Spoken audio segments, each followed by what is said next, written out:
Muito bem. Agora a gente começa, então, a falar da classificação das obrigações. Eu separei aqui 10 classificações. Gostaria que vocês acompanhassem comigo, colocassem aí no caderno de vocês. Eu vou passar primeiro quais são as 10 e depois a gente vai comentar cada uma delas. Tá certo? Primeiro, quanto ao objeto. Segundo, quanto à possibilidade de exigência. Terceiro, quanto à extensão dessas obrigações. Quarto, quanto aos elementos acidentais. Quinto, quanto ao momento do cumprimento. Se estiver indo muito rápido, vocês me falam, viu? Sexto, quanto à liquidez.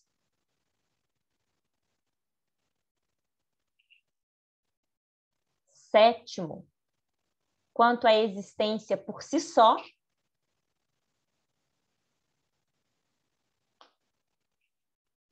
Oitavo, quanto à natureza.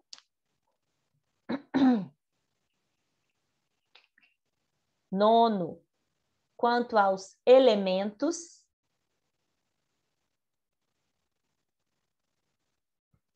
E, por fim, por último, 10, quanto ao local de adimplemento. Então, repetindo, dentro da classificação das obrigações, nós temos uma divisão em 10 itens quanto ao objeto, a possibilidade de exigência, a extensão, aos elementos acidentais, ao momento em que essa obrigação vai ser cumprida, a liquidez dessa obrigação, a existência dela, a natureza, aos elementos da obrigação e ao local de cumprimento. Vamos começar falando da primeira, que é uma classificação quanto ao objeto de uma obrigação. Uma obrigação pode se dividir em obrigação de dar, de fazer e de não fazer. E aí me contem um negócio. Imaginem que eu contrato o meu amigo Wanderson, que é uma celebridade, né, um cantor super renomado, Wanderson, para fazer um show na minha festa de aniversário. O Wanderson vai lá e me cobra R$1 milhão de cachê. E eu falo, pago? Amém para eu ter esse dinheiro e amém para você poder cobrar isso, né, Wanderson? E aí, o Wanderson vira para mim e fala assim, ai, Renata, sabe o que é? Tô meio indisposto, não sei se eu vou conseguir fazer esse show seu, não. Aí eu falo, como assim, Wanderson? Você tem uma obrigação para comigo, de modo que se você descumprir, a gente vai poder falar, inclusive, em perdas e danos. Então, eu aciono o Wanderson, porque ele tem uma obrigação de fazer. Agora, vamos mudar a prestação? Essa obrigação de não fazer? Vocês já devem ter visto casais que brigam nas redes sociais, né? Se vocês não conhecem ninguém que briga, vocês já viram alguma reportagem aí de gente que está brigando nas redes sociais. E aí, recentemente, eu fui procurada por uma cliente que xingou o ex-marido dela no Facebook, de forma pública. Foi lá no Facebook da empresa dele, xingou ele, no Facebook pessoal, xingou ele, né?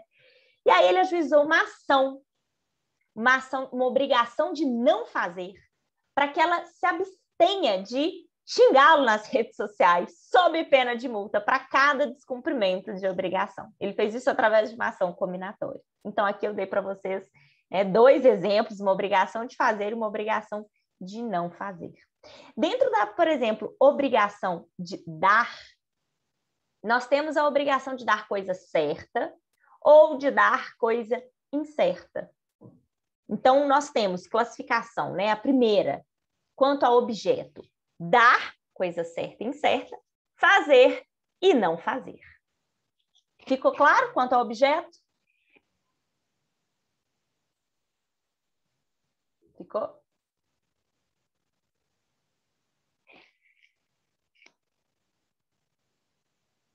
Não sei se eu estou com problema de conexão aqui.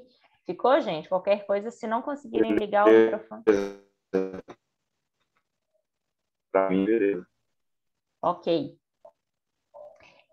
Vamos para a segunda classificação quanto à possibilidade de exigência. Aqui, quanto à possibilidade de exigência, nós temos duas divisões. Primeiro, em relação a uma obrigação civil e segundo, em relação a uma obrigação natural. A obrigação civil, gente, é aquela que permite a exigibilidade de forma judicial, daí o nome, obrigação civil, tá? Então, por exemplo, a obrigação de entregar algo em uma compra e venda, ou a obrigação de pagar pelos aluguéis em decorrência da existência de um contrato de locação. Existe aqui uma obrigação que pode ser exigida de forma judicial. Já na obrigação natural, eu estou diante de uma obrigação que não pode ser exigida por ação judicial, ela é inexigível. Então, o devedor ele não é obrigado a cumprir, e se fizer, se ele cumprir, o credor não é obrigado a restituir de maneira nenhuma. Uai, Renata, mas se ela não pode ser exigida por ação judicial, porque ela é inexigível, como é que é isso? Por que alguém pagaria? Dívida de jogo, por exemplo. No caso da dívida de jogo, gente, o devedor, ele não é obrigado a pagar o credor, porque o credor judicialmente não tem como exigir esse pagamento. Agora, se eu, devedora, resolvi pagar o credor a minha dívida de jogo, depois ele não pode me cobrar. Tá? A mesma coisa em relação a uma dívida prescrita. Uma dívida que prescreveu. O que significa a prescrição? Vocês estudaram isso, não já? Algo que prescreveu, por exemplo, é uma dívida que, embora ela exista, você não é obrigado a quitá-la mais. Né? Ela existiu, você tem lá que é obrigação de pagar um tributo. Você não pagou. Aquela dívida ela continua existindo, mas ela não é mais exigível. Você não consegue executar mais. Tá? Então, aí vem a obrigação natural. Ela é inexigível judicialmente. Ficou clara a diferença entre a obrigação civil, que pode ser exigida de forma judicial, e a obrigação natural?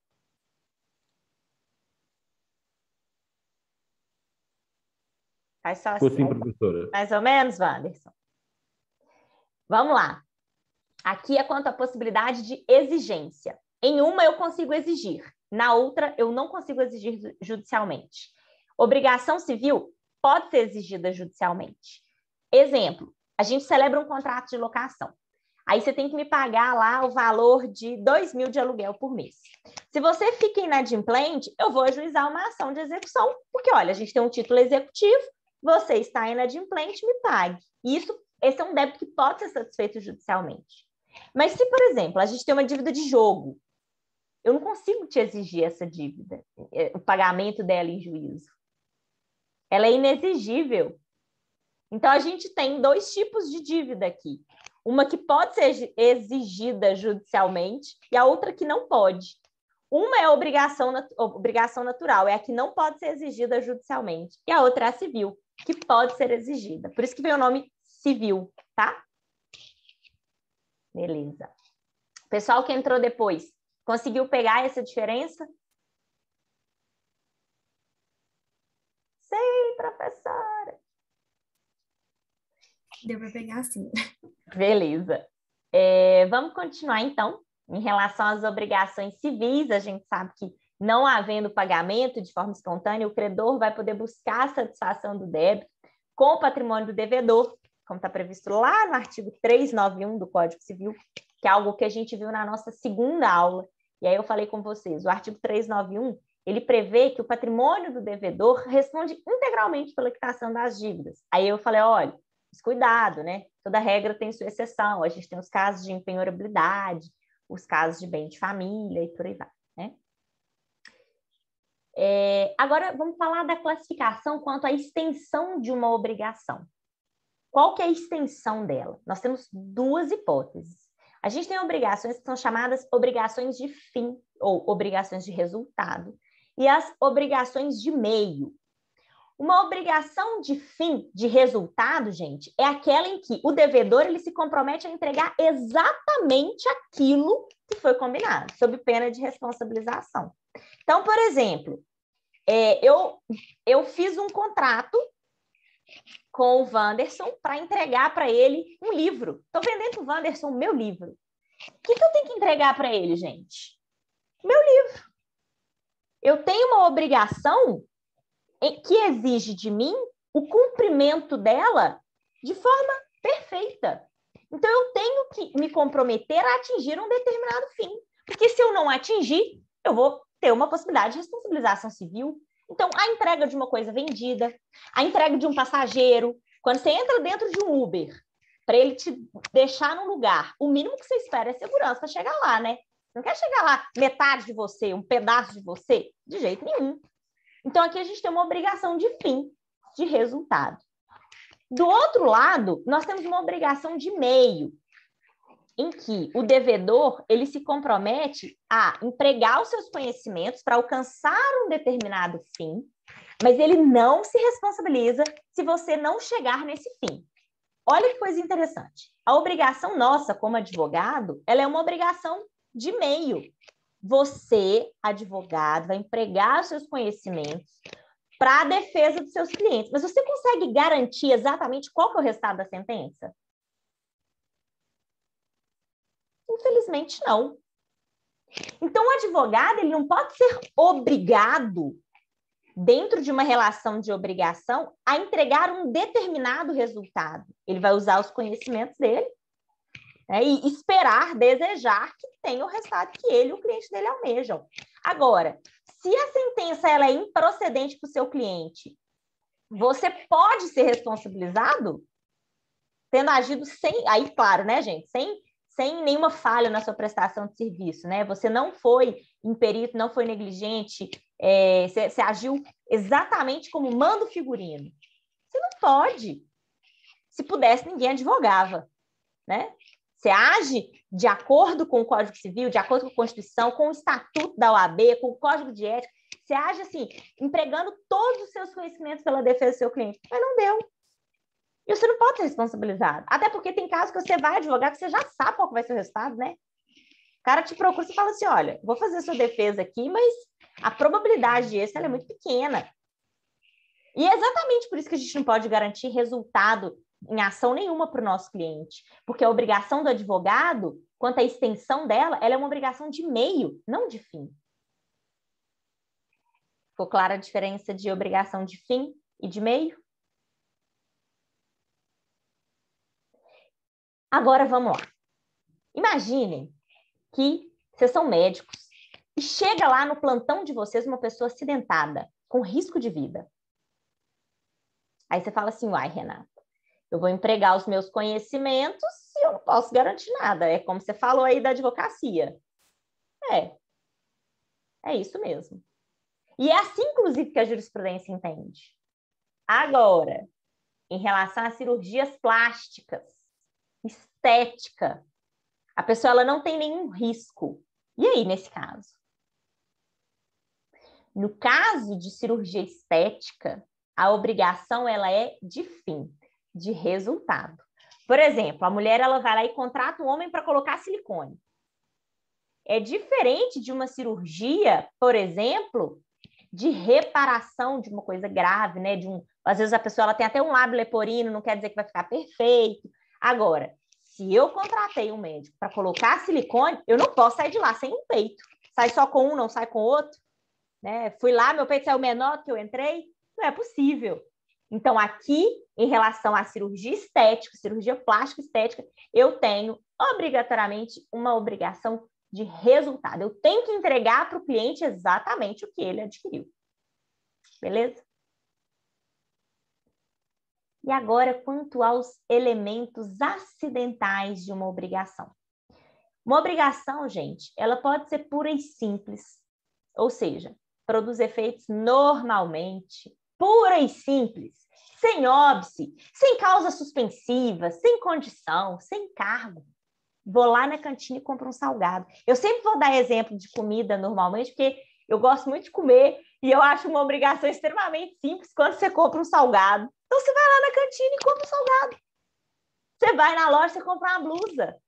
Né? Essa é uma obrigação simples. Você entrega o dinheiro, a pessoa te dá a blusa. Você entrega o dinheiro, ela te dá uma coxinha. Tá? Além dessa, a gente tem uma obrigação chamada de obrigação a termo. Os efeitos dessa obrigação, eles estão subordinados a um termo, ao nome, a um evento futuro e certo. Por exemplo, Wanderson, te dou um carro quando você fizer 18 aninhos. Ó, tem um termo. Vamos assinar um termo aí. Tem um momento certo para ele ganhar um carro. Eu estou me obrigando para com ele. Vou te dar um carro assim que você completar 18 aninhos, mano. Por outro lado, nós temos uma obrigação chamada de condicional. Olha o nome aí, hein, gente? Condição. Condicional. Aqui, os efeitos da obrigação estão subordinados a um evento futuro e incerto. É uma condição. Eu te dou um carro se você passar no vestibular. Agora nem é mais vestibular, né? É Enem. Só que como na minha época era vestibular, eu continuo falando vestibular até hoje. Na minha época nem tinha para você entrar numa faculdade. E, por fim, nós temos a chamada obrigação com encargo. Olha o nome de novo, hein? Essa aqui, para mim, quanto aos elementos acidentais, ela é mais intuitiva do que qualquer coisa. Obrigação com encargo é o quê? Obrigação que tem o encargo. Os efeitos dessa obrigação estão subordinados a um determinado encargo pelo credor. Essa obrigação com encargo, ela é chamada de obrigação modal, tá? Então, não é só uma pessoa que deve, não, né? Tem um encargo embutida nela. Então, quanto aos elementos acidentais, obrigação pura e simples. Renata comprando a coxinha na cantina. Obrigação a termo. Wanderson ganha no carro quando ele fizer 18 anos. Obrigação condicional. Wanderson ganha no carro se ele for aluno de destaque na família na hora da formatura. E, por fim, a obrigação 4, gente, desculpa. E a obrigação com encargo, chamada também de obrigação modal.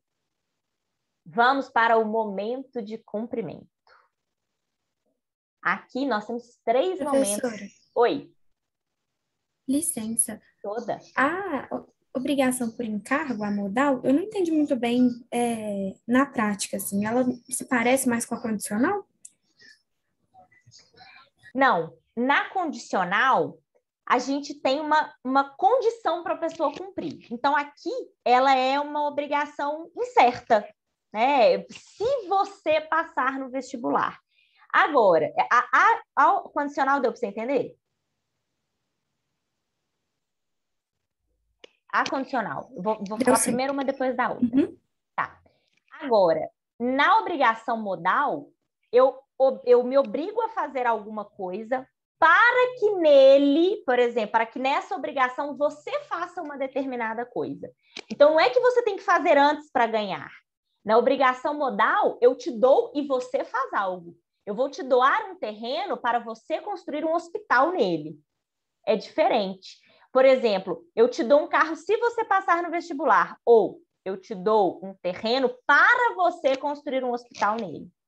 Eu assumo uma obrigação, mas essa obrigação ela tem um encargo para você. Ah, entendi.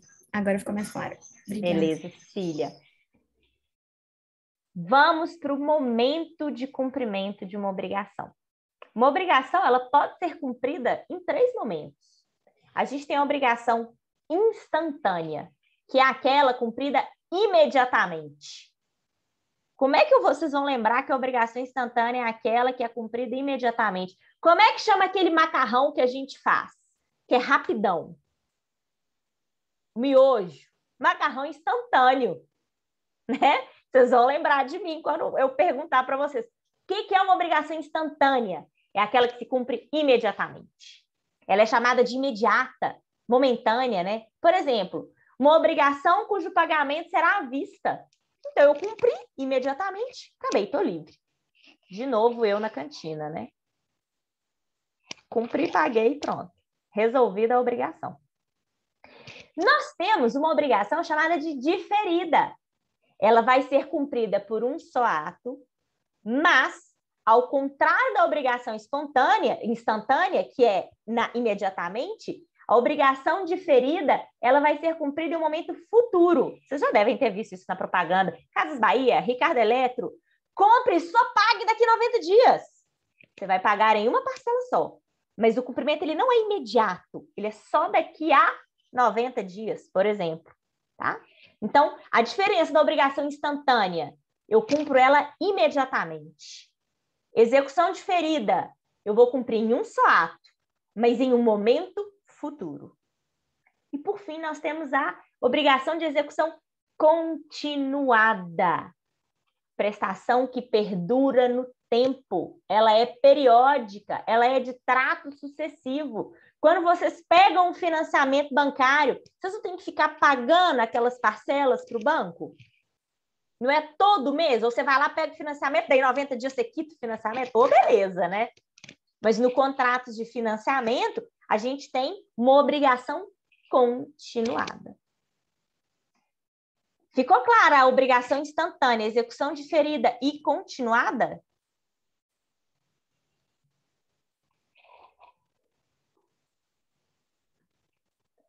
Abram o Código Civil de vocês no artigo 317, por favor. Estou abrindo o meu aqui também, tá, gente?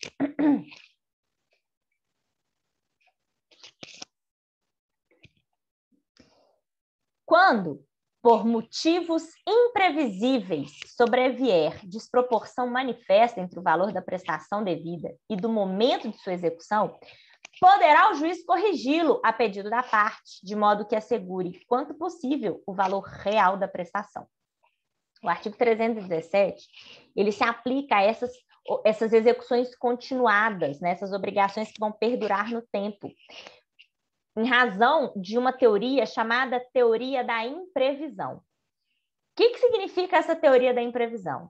Se, no decorrer do cumprimento dessa obrigação, acontecer alguma coisa imprevisível e que torne esse contrato muito desproporcional e muito oneroso para uma das partes, é possível a intervenção do judiciário para corrigir esse contrato, para reparar essa obrigação e ajustar lá a necessidade das partes, conforme o que seja considerado justo, né? Sem desvalorizar o valor real da prestação.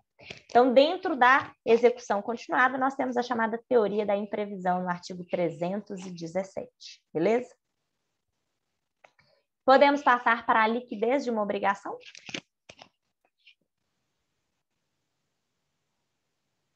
Beleza. Quando eu falo que uma coisa, uma obrigação, ela é líquida, o que vocês entendem?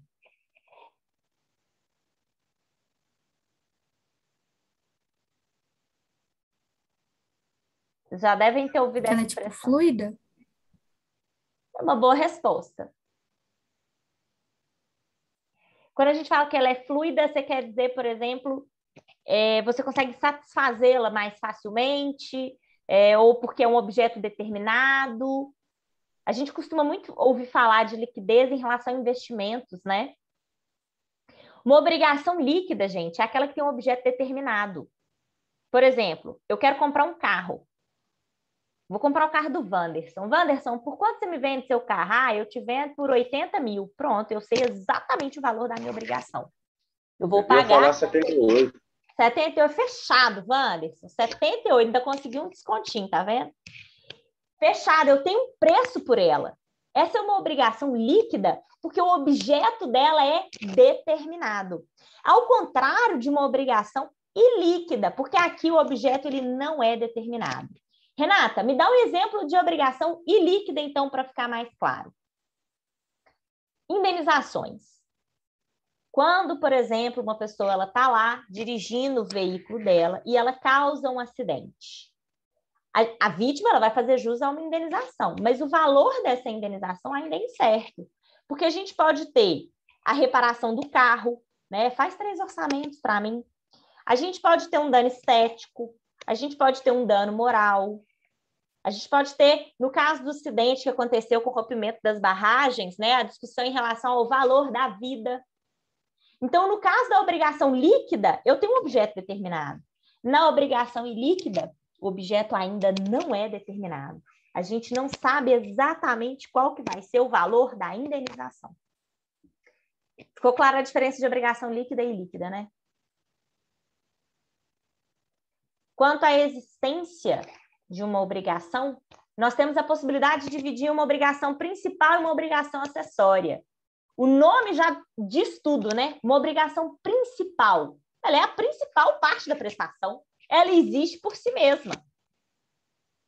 A obrigação acessória, ela depende da principal, tá?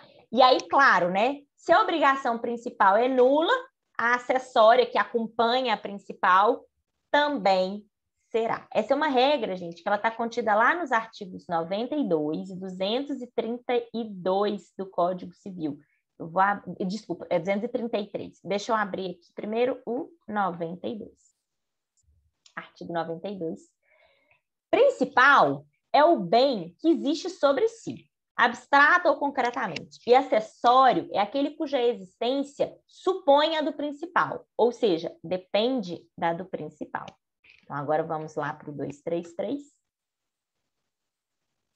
Se a conexão cair aqui, gente, por exceder o tempo, eu mando outro link para vocês, tá? Artigo 233. A obrigação de dar coisa certa abrange os acessórios dela, embora não mencionados, salvo se o contrato resultar do título ou das circunstâncias do caso. Ok? E quanto à natureza? A gente já está acabando aqui. Quanto à natureza, a obrigação ela pode ser pessoal, real ou propter rem. Deixa eu mandar aí no chat o que significa. Como é que escreve? Desculpa. Propter rem. Uma obrigação fundada em um direito pessoal é aquela que é travada diretamente entre as pessoas. Mas eu quero deixar claro, repetir o que a gente já falou lá na nossa primeira aula, né? O objeto que fica sujeito ao cumprimento não é a pessoa do devedor, são os bens do devedor. A gente sempre vai trabalhar com o direito das obrigações fundada no patrimônio. Então, o melhor nome que a gente pode dar para essas obrigações chamadas fundada em direito pessoal é uma obrigação propriamente dita, né? Existe aqui uma obrigação travada, uma relação travada diretamente entre pessoas e o que vai responder pelo adimplemento dela é o patrimônio do devedor. E nessa relação ela é toda bonitinha, né? Porque ela envolve o devedor, o credor e o objeto da prestação, que se não for prestado, quem vai responder? Patrimônio do devedor. Então, a obrigação fundada em um direito pessoal é a obrigação propriamente dita. Já aquela correspondente a um direito real, a gente tem uma situação em que todas as pessoas elas estão sujeitas a respeitar uma relação entre uma pessoa e uma coisa, e decorre de lei. Então, abram aí o Código Civil para exemplificar no artigo 1225, que fala: são direitos reais a propriedade, a superfície, as servidões, o usufruto, o uso, a habitação, e por aí vai. Esses direitos, eles vinculam a todos, né? Todas as pessoas ficam sujeitas a respeitar uma obrigação, uma relação entre uma pessoa e uma coisa. E quem me garante que todo mundo vai ter que respeitar o meu direito, por exemplo, à propriedade? Uma disposição legal. A lei me garante, no 1225, e também na Constituição Federal, o meu direito à propriedade. E em virtude de um registro, gente, há eficácia erga omnes, ou seja, eu consigo opor isso a todo mundo. Renata, dá um exemplo para mim diferente da propriedade. Registro de um contrato de locação. Se vocês fazem um contrato de locação com uma pessoa e averbam esse contrato na matrícula de um imóvel, vocês garantem, né, eficácia erga omnes para esse contrato de vocês. Todo mundo que puxar o registro desse imóvel vai ver lá que ele está alugado. Tá bom? E aí surge para o locador uma série de obrigações em decorrência desse contrato. Então, basicamente, a gente tem o seguinte, né? Uma relação obrigacional, o credor e o devedor, independente de lei, por exemplo, e nós temos uma relação real entre o sujeito e a coisa. Já a obrigação propter rem, aqui deu para entender o que é um direito real e o que é um direito pessoal, né? Direito pessoal, obrigação propriamente dita. Direito real, erga omnes, decorre de lei, a gente é obrigada a respeitar a relação jurídica entre uma pessoa e uma coisa, tá? Cecília, ficou claro? Ficou assim. Beleza. Já na obrigação propter rem, que é esse nome que eu mandei aí no chat para vocês, é aquela em que o titular de um direito sobre uma coisa, exatamente por estar nessa situação, ele fica obrigado a. A obrigação ela vai recair sobre uma pessoa, direito pessoal, mas por força de um direito real. Então, olha só, nós temos um direito pessoal misturado com um direito real. Faz com que essa obrigação ela tenha o nome de híbrida ou mista. Ai, Renata, não entendi nada. Dá um exemplo. Vamos lá. O possuidor de um imóvel, ele tem a obrigação de não prejudicar a segurança e o sossego de um prédio vizinho, não é? Mas ele só tem aquela obrigação porque ele é possuidor de um imóvel. Ou a obrigação de um condômino de arcar com os outros condôminos com as despesas de conservação da coisa. Você, como coproprietário, como condômino, só tem essa obrigação porque você é coproprietário. Ou ainda, a obrigação do proprietário do imóvel de pagar IPTU. Você só tem essa obrigação porque você é proprietário de um imóvel.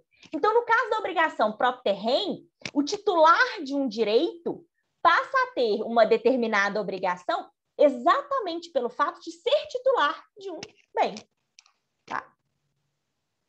Ficou clara a obrigação propter rem?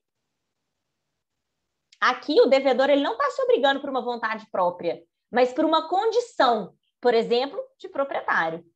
E aí, se ele deixa de pagar, né, se ele deixa de observar essa obrigação, o bem dele é que pode responder pelo adimplemento da obrigação. Beleza, Wanderson? Perfeito. E aí, para a gente já ir caminhando para o finalzinho, quanto aos seus elementos, a obrigação ela pode ser simples e ter só um sujeito ativo, um sujeito passivo e um objeto. Eu na fila da cantina. O Wanderson vai me vender um salgado. Eu, passivo, né, sujeito passivo, comprando, pagando para ele e ele recebendo o dinheiro e me pagando salgado. Qual que é o objeto? A compra do meu salgado. Né? E nós temos, então, um credor, um devedor, um objeto. Essa é a obrigação mais óbvia de todas, chamada de obrigação simples. Mas nós temos a chamada obrigação complexa ou composta. Ela é cumulativa. Existe mais de um sujeito ativo, ou mais de um sujeito passivo, ou ainda mais de um objeto. Wanderson, quero 3 coxinhas. Tá? Ou várias pessoas se obrigam a pagar o Wanderson. R$10 cada uma. Nossa, inflacionou. Tá tudo aumentando. Tá tudo aumentando, gente. Tá tudo aumentando. Feijão que o diga, né? E para a gente terminar, quanto ao local de adimplemento, onde é que eu vou satisfazer essa obrigação? Ela pode ser cumprida no foro do domicílio do credor, e aí ela vai ser chamada de obrigação querable ou quesível, ou ela pode ser automática, né? Não havendo necessidade de o credor cobrar, que é a chamada obrigação portable ou portável, uma obrigação automática. Por exemplo, um débito condominial, né? Você não precisa de alguém ir lá e ficar te cobrando, né? Então, na obrigação querable, o credor ele é responsável por procurar o devedor para receber o seu crédito, e na obrigação portável, essa obrigação ela se torna automática. Renata, é possível que haja aí a obrigação de cumprimento de uma obrigação no foro do domicílio do devedor? Sim, dê uma olhada no artigo 327 do Código Civil. Efetuar-se-á o pagamento no domicílio do devedor, salvo se as partes convencionarem diversamente ou se o contrário resultar da lei, da natureza da obrigação ou das circunstâncias. Então, o cumprimento pode ocorrer tanto no foro do domicílio de um quanto do outro, vide artigo 327. Se essa obrigação ela for cumprida no foro do domicílio do credor, o credor for responsável por procurar o devedor para receber o seu crédito, vai ser chamada de obrigação querable ou quesível. Ok? Deixa eu ver como é que a gente está de tempo aqui. Menos de 1 minuto, gente. Eu vou fazer o seguinte. Vou deixar para a próxima aula para a gente falar sobre a obrigação de dar e a obrigação de restituir. Ok? Ficou alguma dúvida? Estou esperando. Vou perguntar algo por isso. Pode perguntar. Se cair, eu lanço o link de novo. Tirar uma dúvida minha, por favor. É o seguinte, vamos dizer que eu emprestei uma folha, eu peguei uma parte da aula atrás aqui